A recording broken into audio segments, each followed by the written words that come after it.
व्यक्तित्व रहा है। आज स्मार्ट इंडिया न्यूज की चौपाल में हमारे बीच में श्री सुखदेव सिंह बन्ना मौजूद हैं। कांग्रेस के एक जाने माने नेता है और विंध्य क्षेत्र की युवाओं की धड़कन है।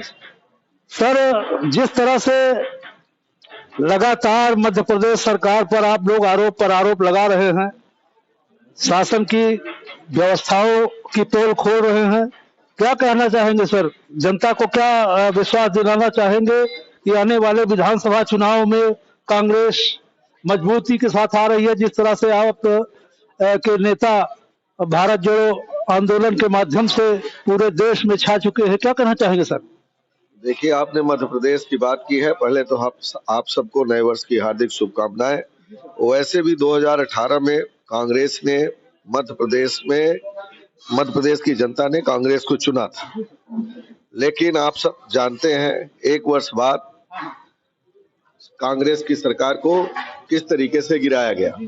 लेकिन इन 15 महीने में जब कांग्रेस की सरकार थी, उस टाइम चाहे आपके किसानों के 27 लाख कर्ज माफी की बात हो, चाहे 300 से 600 रुपए वृद्धा पेंशन की बात हो, चाहे 100 रुपए बिजली के बिल की बात हो, चाहे जो आवारा मवेशी एक जो है तो कैंसर जैसी बीमारी बन चुकी है, उसकी निजात के लिए पूर्व मुख्यमंत्री श्री कमलनाथ जी ने गौशाला का प्रोजेक्ट ले आए, लेकिन सरकार गिर गई, जिससे कि मध्य प्रदेश की जनता पूरी तरह से आहत है। उस बार के चुनाव में विंध्य से कम सफलता कांग्रेस को मिली थी, ना के बराबर मिली थी। इस बार विंध्य भी पूरी तरह से कांग्रेसमय होने जा रहा है।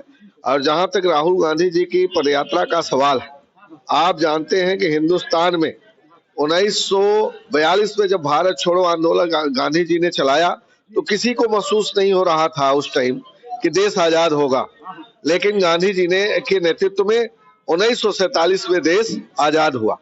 उसी तरीके से इन 8 सालों में जब से नरेंद्र मोदी की सरकार बनी हुई है, तब से पूरे हिंदुस्तान में हाहाकार मचा हुआ है।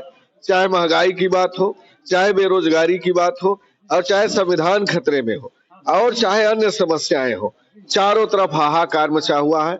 जब सदन में माननीय राहुल गांधी जी की बात नहीं सुनी गई, तो उन्होंने इन बातों को लेकर के कश्मीर से कन्याकुमारी तक का रास्ता तय करने का निर्णय लिया कि उसके माध्यम से जनता के बीच में जाकर के मैं हर मुद्दों की बात जनता के बीच में रखूंगा। अब आप देख रहे हैं, जिस दिन से पहले दिन से कन्याकुमारी से पदयात्रा चालू हुई है, अभी कल हम लोग खुद ही हरियाणा में थे। जनता दिनों दिन बढ़ रही है, लाखों लाख लोग जुड़ रहे हैं। अब महंगाई, बेरोजगारी, इन सब तमाम मुद्दों को जन जन तक पहुंचाने का काम देश के नेता राहुल गांधी जी ने किया। और मैं समझता हूं कि जिस दिन जम्मू कश्मीर में राहुल गांधी जी का झंडा गड़ेगा, तो ये मान लीजिए कि देश की आजादी की दूसरी लड़ाई देश की जनता राहुल गांधी के साथ लड़ चुकी होगी। और यही मैं आपको कहना चाहता हूं। आने वाले मध्य प्रदेश के विधानसभा चुनाव में सर, मैं लास्ट आपसे जानना चाहूंगा, जनता को किन मुद्दों पर आप लोग वोट के लिए कहेंगे और किस तरह से भाजपा की खिलाफत होगी, किस तरह जनता आपके पक्ष में आएगी? पेंशन योजना, किसानों की सुविधा, विद्युत की समस्या, तमाम जो जनता की समस्याएं हैं सर, इस पे क्या कहना चाहेंगे? भाई, मैं तो आपको पहले बताया कि इस समय तो देश व्यापी महंगाई, बेरोजगारी, अन्य मुद्दे तो है ही है। साथ में प्रदेश में जब 15 महीने की कमलनाथ जी की सरकार बनी थी, तो कर्ज माफी किसानों की हुई थी 27 लाख, वो काम अधूरा पड़ गया। आज तक किसानों की कर्ज माफी भारतीय जनता पार्टी की सरकार में किसानों के लिए कभी कुछ भी नहीं हुआ। मवेशी चारों तरफ फैले हुए हैं, उनको किसानों का वो दोहरा नुकसान होता है। एक बत्ती कनेक्शन, बिजली का बिल जो 100 रुपए कमलनाथ जी ने किया था, वो समाप्त हो गया। इस समय अवैध बिल भेजे जा रहे हैं, पूरी तरह से बिजली के नाम पर लूट मची हुई है। 300 से 600 वृद्धा निराश्रित किया गया। कई ऐसे मुद्दे हैं। व्यापक भ्रष्टाचार इस समय पूरे प्रदेश में फैला हुआ है, भ्रष्टाचार का मुद्दा हुआ है। इस समय मंत्री मस्त है, भारतीय जनता पार्टी के कार्यकर्ता मस्त है, नेता मस्त है, आम जनता पूरी तरह से पीड़ित है।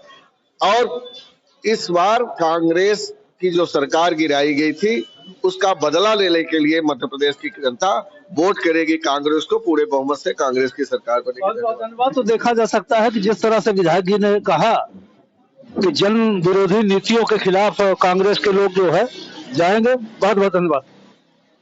स्मार्ट इंडिया न्यूज़ लाइव के लिए मैं प्रमोद बाबू झा।